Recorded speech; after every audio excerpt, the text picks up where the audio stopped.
Well, there was a man who was just tooling around on a lake in a small fishing boat.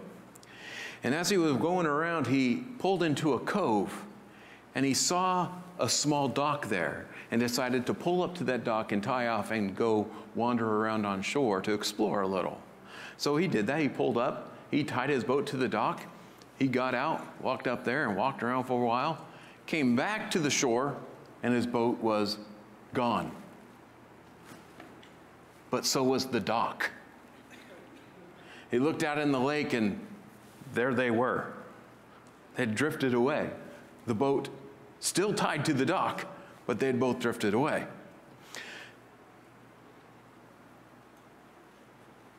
He tied to the dock, but the dock itself was just a floating dock, and it wasn't secured to anything. It wasn't tied down. It wasn't anchored. And so they both went away. He put his confidence in something that was not secure. And you know, the other day I saw this video of some people who were having a party, and they had a very large, open air canopy over their party. And a wind storm started picking up. And what did they do? The people got up and started holding onto the legs of the canopy to hold it down because the wind was starting to pick it up. Well, the wind was stronger than they were, and it took the canopy and it blew away. And it took a few people off the ground with it. Most of them let go pretty quick, but one person went up at least 10 or 15 feet in the air. They weren't strong enough to hold that canopy down. It was not a good idea to grab it, but they put too much confidence in themselves. See, they put their confidence in something that wasn't strong enough. But the thing is we can be a lot like those people in the storm and that guy on the boat. And we'll put our confidence in things that aren't trustworthy or that aren't secure. And we'll put our confidence in ourselves. And we'll say, I can do it. I can handle it. I'm strong enough. So this morning we want to ask, where do you place your confidence? Because really, there's really only one place of confidence. Our passage today is made up of several short conversations and short scenes. And Jesus and his disciples have just finished the Passover meal, and Jesus will very soon be put to death. And the disciples are picking up on that fact, on the fact that the suffering that Jesus had told them about, that it's about to happen. But they're still confused. They're weak, and they're overconfident. And so we begin in Luke chapter 22, verse 24 this morning. Verse 24, a dispute also arose among them as to which of them was to be regarded as the greatest. Okay, so first of all, remember back to our study last week. Jesus had just told them that one of those around the table, one of the disciples, would betray him. And that started a big discussion among them about who it could be. And they couldn't believe that any of them would do that. But surely, each of them thought, but surely I wouldn't do that. It couldn't be me. And then this discussion, that discussion, flows right into this new discussion of who should be considered the greatest among them. And that might seem like a big leap from one topic to another, but it's not really. Because you went from talking about who was the worst, the lowest, to who is the greatest. Which of them is most worthy of honor? And so it was a rather natural transition. But there's a problem here. The problem here is that this is not the way of a disciple of Jesus. You see, they were probably talking about what roles they would have in the kingdom, and that would be okay. But they're also arguing over who will be the highest or the most in charge in the kingdom. And so they are seeking the places of honor. But do you remember what Jesus had taught them? He had told them, be careful, don't be like the scribes and the Pharisees who do what? Who want the best places, who look for the places of honor. What are they doing? They're trying to grab the places of honor. And so Jesus will now define how his followers should understand greatness. Verse 25.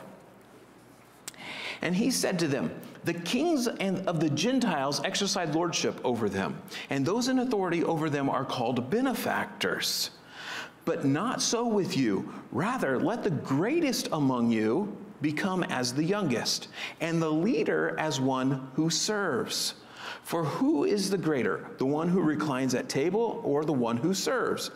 Is it not the one who reclines at table? But I am among you as the one who serves.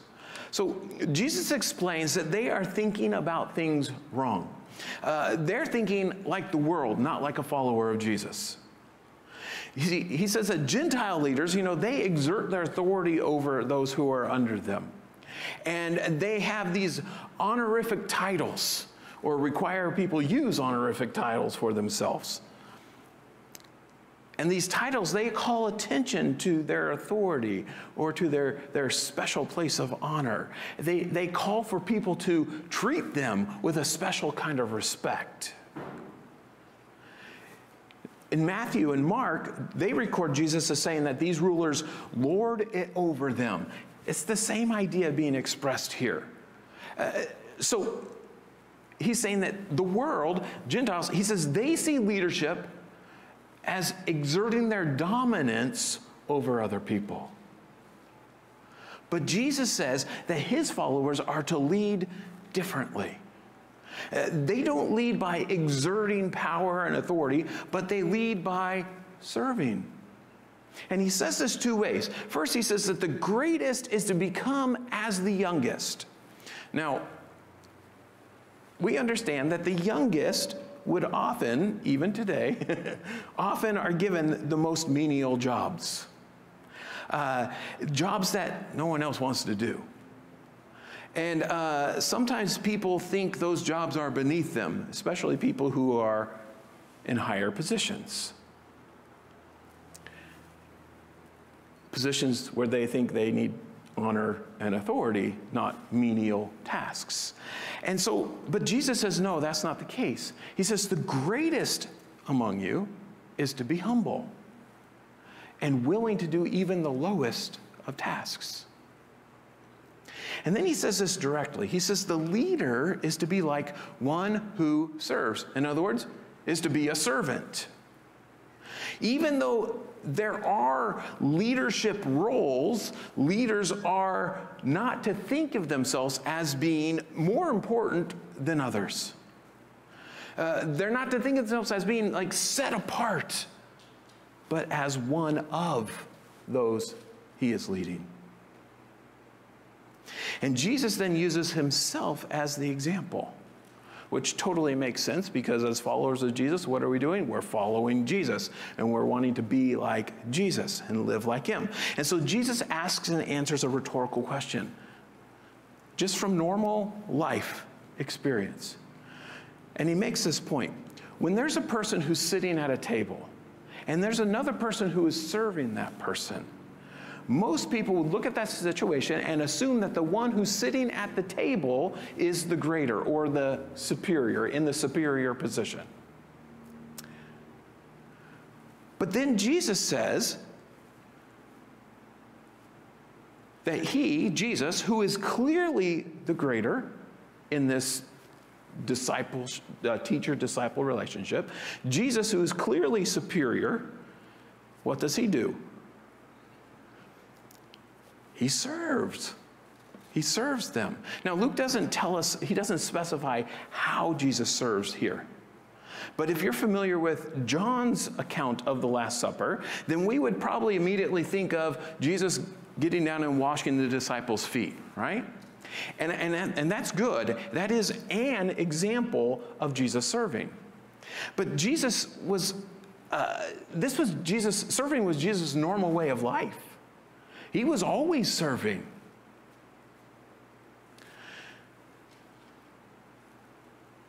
And ultimately, Jesus would serve by laying down his life to save people. In fact, Paul writes about Jesus in Philippians 2:6-8. He says, though he was in the form of God, he did not count equality with God a thing to be grasped, but emptied himself by taking the form of a servant. Being born in the likeness of men and being found in human form, he humbled himself by becoming obedient to the point of death, even death on a cross. So Jesus is our Lord, and Jesus is a servant. And so his followers are to be servants too. They are to lead by serving. Now here's the thing. Most people in our world lead because they want to be in charge, or they want to receive honor and attention. And sometimes this happens in the church as well, but it shouldn't. This is not why Christians are to lead. This is not the way Christians are to lead. We are to lead in order to honor Jesus, not ourselves, but Jesus. To bring honor to Jesus, not ourselves. Bring attention to Jesus, not ourselves. And we lead by serving. Well, after correcting the disciples' misconception of leadership, Jesus now praises them. Look at verse 28. He says, you are those who have stayed with me in my trials, and I assign to you, as my Father assigned to me, a kingdom, that you may eat and drink at my table in my kingdom and sit on thrones judging the 12 tribes of Israel. And so Jesus praises the 11 disciples. Judas is not included in this. It's already been made clear that he is going to face God's judgment. But the 11 have been faithful. They have remained committed to Jesus through all the hardships of his ministry. And now Jesus confirms that they will have a position of leadership in the kingdom. This reminds us of the earlier parable Jesus told. Remember the parable where the master went away and then came back, and the servants were given things to use, and the faithful servants were then rewarded with more responsibility. Well, here, the 11 have been faithful to Jesus, and they will be given the responsibility under Jesus' authority, but given the responsibility to oversee Israel in the kingdom. But now, Jesus quickly changes to a more immediate issue. Look at verse 31. Jesus says, Simon, Simon, behold, Satan demanded to have you, that he might sift you like wheat. But I have prayed for you, that your faith may not fail. And when you have turned again, strengthen your brothers. So Jesus is talking to Peter here, but he calls him Simon, his given name. And he says it twice, which expresses urgency. It expresses that this is serious. And he says that Satan has demanded to have you. Now, you can't see this in English, but the word you here is plural. So he's actually talking about all of the disciples here. Satan has demanded to have all of you. But Jesus is addressing Peter here as the leader among them. And so Satan has demanded or strongly requested permission to attack the disciples. And Jesus describes this attack as sifting them like wheat. Well, sifting them like wheat, that refers to taking if you were to take wheat, like some shafts of wheat, and you would beat it on the ground or on a stone or something, beat the head of the wheat so that the grains would fall off of the stalk. And so he's using this picture for what Satan wants to do to them. Jesus is saying that Satan wants to tear them apart. He wants to destroy their faith in Jesus. But then after saying that, Jesus begins speaking specifically to Peter because the you is now singular. So Satan wants to destroy Peter's faith, but he won't be able to because Jesus stands in the way. And Jesus says that he has prayed that his faith, that Peter's faith won't fail. And this could sound like Jesus is just hoping that Peter's faith won't fail, like, oh, I've prayed and now hopefully it'll be okay. But that's not what this means here.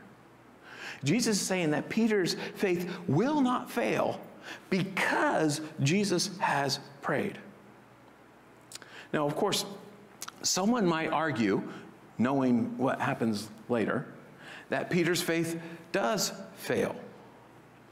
But even though it's true that Peter will fail to stand and will deny Jesus out of fear, he instantly regrets it and repents. He doesn't stop believing in Jesus. So what Jesus is talking about here is a complete failure of faith in Jesus. Jesus has prayed, and so Peter's faith will not come to a complete end. It will not be destroyed. But Jesus doesn't stop there. He goes on to assign Peter a task after he has turned again. Now, when he says, after you have turned again, this implies that Peter will falter. He will have problems. But his faith will not be destroyed because he will turn again. And so he will repent and he will recommit to Jesus and he will return to being faithful to Jesus. And when he does that, he has a job to do. When he recommits and when he returns, he will strengthen the others. Peter is to lead the rest of the disciples and to help them stand strong and remain faithful to Jesus. Jesus is saying to Peter, when you fall, get back up and serve me. Verse 33. Peter said to him, Lord, I am ready to go with you both to prison and to death. Jesus said, I tell you, Peter, the rooster will not crow this day until you deny 3 times that you know me. So Peter picks up on what Jesus is implying here when he says what he says about not failing and turning back. And Peter says, there is no way that could happen. I will never fall like that. But his commitment to Jesus, he says, is perfect and complete. In fact, he is willing to be arrested alongside Jesus and even to be killed alongside Jesus if that's what's necessary. He's saying this, in his saying this, it also tells us that Peter understands what Jesus has been saying about suffering and dying. At least he partially understands. He recognizes that it's time, that this is going to happen. And Peter is very bold, and Peter is very self-confident. But then Jesus tells him what will really happen. Before morning, before the next morning, that very night, Peter will deny knowing Jesus 3 times. And so, Jesus knows the specific time. It will happen before the rooster crows. And in spite of Peter's boast, he will fall. And he'll fail not only once, but 3 times. He has been faithfully following Jesus, and he has complete confidence in himself. But under pressure, he will crumble. But Jesus knows it, and he tells him about it ahead of time in order to encourage him in advance. Jesus has prayed, so Peter's faith won't fail, it won't be destroyed, and he will turn back to Jesus. Peter will be restored, and he will be used by Jesus to lead the rest of his followers. Now, know this. Satan wants to destroy your faith. He doesn't want you to follow Jesus. He wants you to sin. And he wants for your heart to become hardened so you will walk away from Jesus. And he will attack those who belong to Jesus. But Jesus is stronger, and Jesus stands in his way. So hold on to Jesus. On our own, we are weak. So don't look to yourself for strength. Look to Jesus. Find your strength in Jesus. And along those same lines, God knows our weaknesses. He's not surprised when we sin. And when we sin, and when we are faithless, he stands ready to forgive and to restore. So go to him. When you fail, go to God. Confess your sin, and he will forgive. And then move forward. Learn from your mistake, move forward, and live for him, and help others to live for him as well. You see, your struggles and your hardships can be used to help strengthen other Christians in their times of struggle and in the hardships that they face. And so when you fall, get back up and then help others to stand as well. We continue on in verse 35. And he said to them, "When I sent you out with no money bag or knapsacks or sandals, did you lack anything?" They said, "Nothing." He said to them, "But now let the one who has a money bag take it, and likewise a knapsack. And let the one who has no sword sell his cloak and buy one. For I tell you that this scripture must be fulfilled in me." And he was numbered with the transgressors. For what is written about me has its fulfillment. And they said, "Look, Lord, here are 2 swords." And he said to them, "It is enough." Now, Jesus is telling them that things are changing and that there will be hardship ahead. And first, he reminds them of God's provision earlier when Jesus had sent them out to do ministry on their own. They didn't take anything with them, but they had everything they needed. God provided through people who responded positively to Jesus and his message. But now he says things are going to be different. They won't find favor with most people, and they'll have to provide for themselves, and they'll need to be ready for difficulties and ready to be mistreated. The people are turning against Jesus. And what the Old Testament says about Jesus will be fulfilled, that he will be arrested and he will be killed like a common criminal. In fact, he will be hung on a cross between 2 criminals. But that's the basic idea of what Jesus is telling them here. But the thing that can be confusing here is this. Jesus tells them to make sure they have swords. And then the disciples show Jesus that they have 2 swords. And then Jesus says, that's enough. Is Jesus really telling them to get swords to defend themselves, and that 2 swords is enough for the group? It doesn't seem so. Now, there are a few different views on this, but I think the best way to understand this is that Jesus is speaking of the swords symbolically here.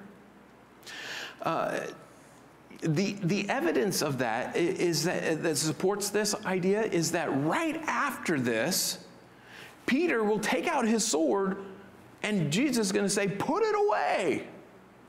Don't use it. Also, if you read through the book of Acts, which tells the story of the apostles and what they do after Jesus' death and resurrection, never do you read of them taking up arms to defend themselves. And so, Jesus is speaking symbolically here. He's saying that things are going to get really bad, and they'll no longer enjoy the goodwill of people, and they're going to have to be careful and look out for themselves. But the disciples don't understand that he's speaking symbolically, and they pull out their swords and say, look, we've got 2, and they're ready to fight. And so Jesus comes and just ends the conversation there, saying, that's enough. Not to say 2 swords is enough to defend themselves, or 2 swords is plenty, but to say, we've talked about this enough. Kind of like when you have a kid who just keeps talking and talking and talking about something they don't understand, and the parent says, that's enough. Well, we continue on then, verse 39. And he came out, so the dinner is done, Passover meal is done, and they're leaving. He came out as was his custom, to the Mount of Olives, and the disciples followed him. And when he came to the place, he said to them, pray that you may not enter into temptation. So the meal is over, and Jesus heads out to the Mount of Olives with his disciples. Judas is not specifically mentioned here, but we will find out that he is not with them, because Luke also will tell us also that he's going to come later. But Luke also tells us that this was Jesus' custom. In other words, what he normally did. Judas knows that this is his custom, and Judas will bring people here to arrest Jesus in a private place. But the focus here is that the disciples are following Jesus, and Jesus tells them to pray. He specifically tells them to pray that they won't enter into temptation. Now, this reminds us of what Jesus had just told them. Jesus had just told them, Satan wants to sift you like wheat. Satan is out to destroy their faith. And their greatest defense is prayer. Jesus tells them to pray. They need to pray in order to be strengthened by God. They need God's help to stand firm. They need to rely on God. And the way to do that is to pray. Jesus knows what he will soon face, and he knows what the disciples will soon go through. And so he tells them to pray. Verse 41. And he withdrew from them about a stone's throw and knelt down and prayed, saying, Father, if you are willing, remove this cup from me. Nevertheless, not my will, but yours be done. And there appeared to him an angel from heaven, strengthening him. And being in agony, he prayed more earnestly, and his sweat became like great drops of blood falling down to the ground. Now, Luke focuses here on the words of Jesus' prayer. And what we see here in Jesus' prayer is total submission to God's will. and a request. But his request is prefaced with the words, if you are willing. And so even before he makes the request, Jesus expresses that he will do whatever the Father wants him to do. Then Jesus asks the Father to remove this cup. Now, in the Old Testament often refers to or uses the imagery of a cup to represent God's wrath being poured out on sin. So God's wrath against sin. Jesus knows what's coming. And he doesn't really want to suffer in this way. But then he follows up his request with another direct statement of submission. So, no matter how he feels, he will follow the plan and obey. If there is no other way, he will do it. He will be faithful to the Father. And so, Jesus knew what needed to be done, but it would be hard. Jesus looked forward to the results that his suffering would bring, but not to the suffering itself. He doesn't want to suffer, but he will do God's will and do what is necessary to save us. Now, at this point, we're told that an angel comes to strengthen him. We don't know anything more about this, but what is clear is that God hears his prayer. And God gives him strength to get through all that is coming. So let me ask you something here. What is Jesus doing? He is praying. Why? Because he needs strength for what's coming. A lot of times we don't really think about this, but he needs strength for what is coming. And so he needs to spend time with the Father. He's doing the same thing he told his disciples to do. Pray. But after the angel, Jesus continues to pray. But now we're told that he prays even harder because he's in agony. He is so stressed out that he is sweating profusely. It's pouring off him as if it was blood. Now, this is interesting. It has been suggested and commonly taught, and I've heard it all my life, that the small capillaries in the sweat glands can burst, and then the sweat would mix with blood, and so it looked as if Jesus was sweating blood. That might be possible, but it doesn't actually look like Luke is saying that here. He uses the word like. In other words, not it became blood, but it was like blood. It's a simile. That means, so this is a metaphorical statement comparing his sweat to blood that would be gushing from a wound. Because you know, if you have a head wound, what happens? The blood runs down and drips on the ground. This is similar to our expression today that someone is sweating bullets. Metaphorical. They're not actual literal bullets coming out of their sweat glands. Okay? And so, but the point is the same. The point is that Jesus is in terrible emotional pain, and it is affecting him physically. He is dripping with sweat. It is pouring off of him. Verse 45. And when he arose from prayer, he came to the disciples and found them sleeping for sorrow. And he said to them, "Why are you sleeping? Rise and pray that you may not enter into temptation." So Jesus finishes praying. He goes back to the disciples, but they're sleeping because they're tired. Even if they don't understand everything that Jesus has been saying, they know that he's been talking about being arrested and about suffering and dying, and they know that he's been talking about the kingdom, and so they understand that this is a momentous time and that things are about to happen. They are emotionally exhausted. They're drained and they just can't stay awake. So Jesus wakes them up and tells them again that they need to pray so they can be faithful. Praying will be the only way that they will be able to make it through the next few days and beyond. So, do you ever find it hard to obey God? Do you sometimes struggle to be faithful?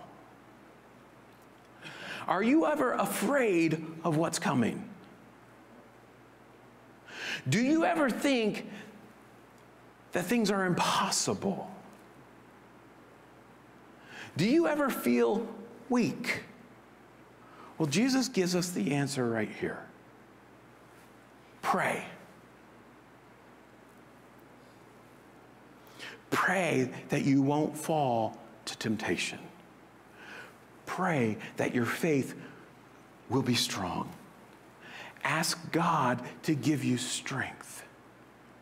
And keep praying. You know, a lot of times people talk about praying, and well, we'll just pray about it. There's no just about it. This is what Jesus said. Pray. This is what Jesus did. He prayed. It's that time communing with God, and God gives strength. See, living as a follower of Jesus and obeying God can sometimes be hard. The only way to stand firm and faithfully keep going and to do what God has called us to do is to pray. When you need strength, pray. Follow Jesus' example and pray.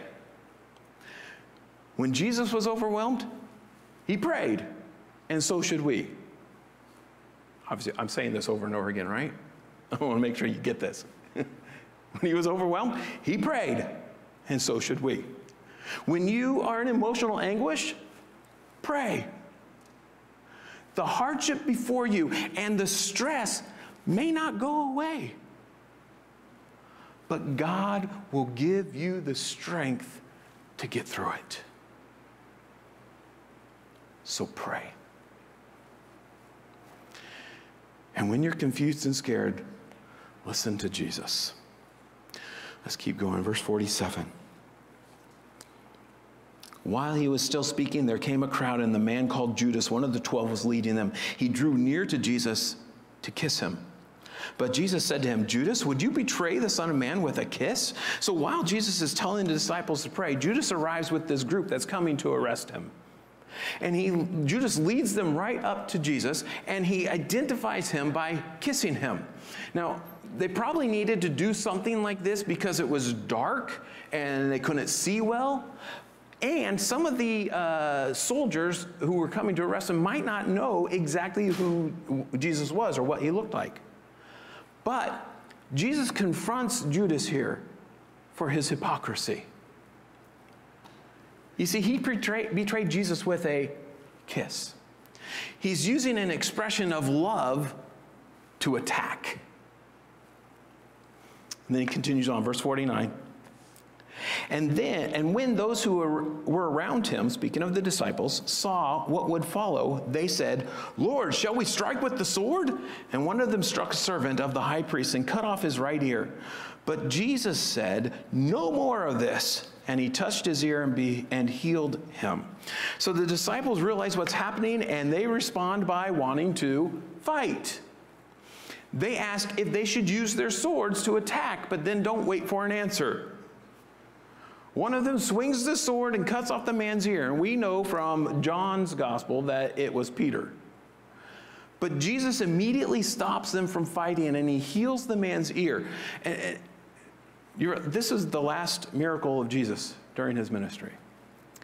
But very little is made of it here. And in fact, it's stated very simply.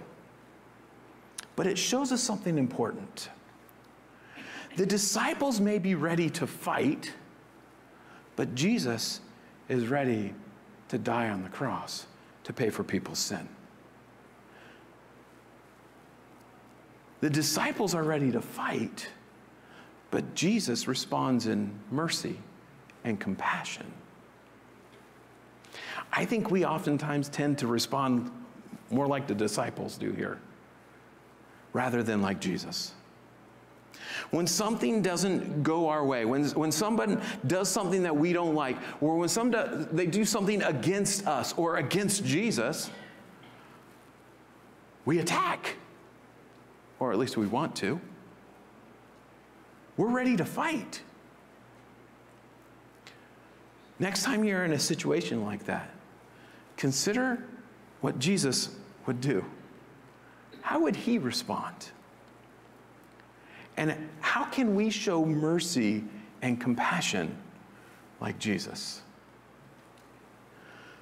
Well, verse 52 says, "Then Jesus said to the chief priests and the officers of the temple and the elders who had come out against him, 'Have you come out as against a robber with swords and clubs? When I was with you day after day in the temple, you did not lay hands on me. But this is your hour and the power of darkness.'" So now Jesus confronts the hypocrisy of the leaders of Israel. You see, they've come out to arrest him like a common criminal, but they know that he's not. They've brought weapons as if he's violent, but he's not. In fact, he just healed the one person who got hurt and said, "Stop." They've come out at night when no one else is around. They could have taken him any of those days that he was there in the temple teaching, but they didn't because they were afraid of the people. By the way, notice that even at this point, when they're coming out to arrest Jesus, who's in control? Jesus. Jesus is still clearly the one in control here. Well, then Jesus continues talking, and he makes a symbolic connection to the fact that they came out at night when it's dark. He says, "This is your hour, and the hour of the power of darkness." You see, these supposed spiritual leaders in Israel are actually doing evil. And this is the time when darkness and evil will have their way. God is allowing them to kill the righteous and holy one. Darkness will seem to be victorious, but that supposed victory will be overturned. But for now, it's their time. Verse 54. "Then they seized him and led him away, bringing him into the high priest's house, and Peter was following at a distance. And when they had kindled a fire in the middle of the courtyard and sat down together, Peter sat down among them. So they arrest him, they take him to the high priest's home to question him. Peter is there. He sits amongst the other people. It's cold, so he goes near the fire with them. Then a servant girl," verse 56, "then a servant girl, seeing him as he sat in the light and looking closely at him, said, 'This man also was with him.' But he denied it, saying, 'Woman, I do not know him.' And a little later, someone else saw him and said, 'You also are one of them.' But Peter said, 'Man, I am not.' And after an interval of about an hour, still another insisted, saying, 'Certainly this man also was with him, for he too is a Galilean.'" See, the guy's thinking, why would a Galilean, someone who doesn't live in Jerusalem, still be here in the middle of the night? He's with him. Verse 60, "But Peter said, 'Man, I do not know what you are talking about.' And immediately while he was still speaking, the rooster crowed." Immediately the rooster crowed. It happened exactly as Jesus said it would. Peter is fully committed to Jesus, but under pressure, he fell apart. He is weaker than he ever thought possible. Not only did he not stand up for Jesus, he tried to hide the fact that he even knew Jesus. He didn't want to be associated with Jesus at all. Why? Because he's afraid of what they might do to him. 61, verse 61. And the Lord, let me back up. And immediately while he was still speaking, the rooster crowed. Verse 61, and the Lord turned and looked at Peter. And Peter remembered the saying of the Lord, how he had said to him, before the rooster crows, today you will deny me 3 times. And he went out and wept bitterly. We're told that Jesus turned and looked at Peter. Of everything in this passage, that look is what gets me the most. I mean, that hurts. Can you imagine making eye contact with Jesus right after doing what Peter did? Or right after any sin that you might commit? In fact, this look from Jesus is what causes Peter to remember what Jesus had said. It wasn't the rooster crowing, it was the look from Jesus. Peter had been so self-confident and so certain that he couldn't fail. But Jesus told him that this would happen. But this look from Jesus, it would be a knowing look. You know, the rooster crows and Jesus knows what happens and turns and looks at Peter. But this wouldn't have been an angry look or an accusatory look from Jesus. It wouldn't have been a look of, I told you so. It would have been a look of understanding, probably sadness for Peter. And it would be a look of compassion and forgiveness.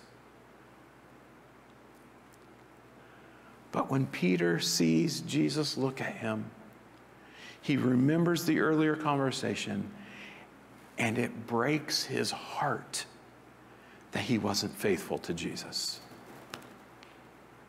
And he goes out and he weeps bitterly, uncontrollably. His heart is broken.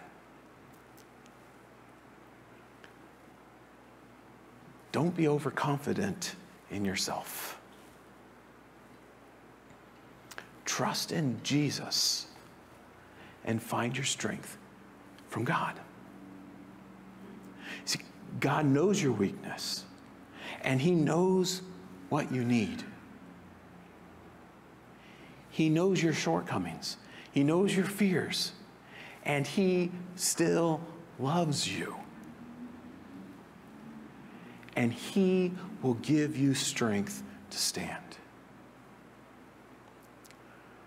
So put your confidence in the right place. Put your confidence in God. You won't find anything else in this world that is totally secure. There is no one else who you can 100% count on, including yourself. There is only one place of complete confidence. Find your strength in God.